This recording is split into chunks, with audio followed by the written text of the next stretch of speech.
আরজি করের ঘটনায় অভিযুক্তদের জামিনের প্রতিবাদে কলেজ স্ট্রিট মোড় অবরোধ করে এসএফআই এর।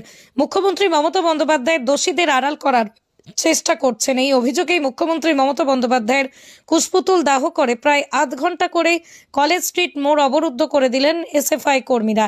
এদিন দেবাঞ্জন দের এসএফআই এর রাজ্য সম্পাদকের নেতৃত্বে রাজ্য ও কেন্দ্রের সেটিংয়ের তথ্য দিয়ে প্রতিবাদ জানান এসএফআই। তাদের অভিযোগ একের পর এক ক্রিমিনালদের জামিন হয়ে যাচ্ছে। এমনকি সন্দীপ ঘোষ টালা থানার ওসি অভিজিৎ মণ্ডলের জামিন মঞ্জুর হয়েছে। এদিন রাজ্যের সঙ্গে কেন্দ্রের সেটিংয়ের ফলে অপরাধীরা ছাড়া পেয়ে যাচ্ছেন বলে অভিযোগ করলেন এসএফআই এর রাজ্য সম্পাদক দেবাঞ্জন দে। তার অভিযোগ, সন্দীপ ঘোষ 1 নম্বর ক্রিমিনাল, তার জামিন হয়ে যাচ্ছে। টালা থানার ওসি যার বিরুদ্ধে তথ্য প্রমাণ লোপাটের অভিযোগ, তার জামিন হয়ে যাচ্ছে। শুধু তাই নয়, কাদম্বিনী বিচারের দাবিতে সেটিং হতে দেব না বলে স্লোগানে মুখরিত হন তারা।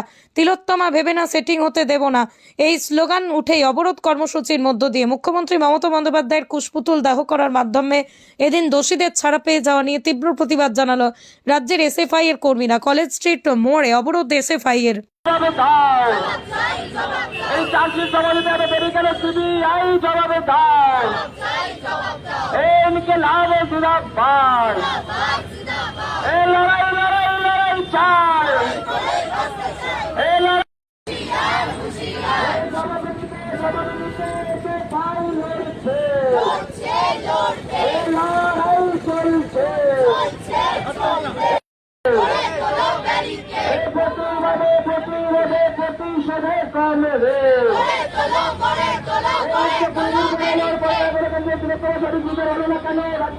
জবাব দাও, জবাব তুমি দেবে না।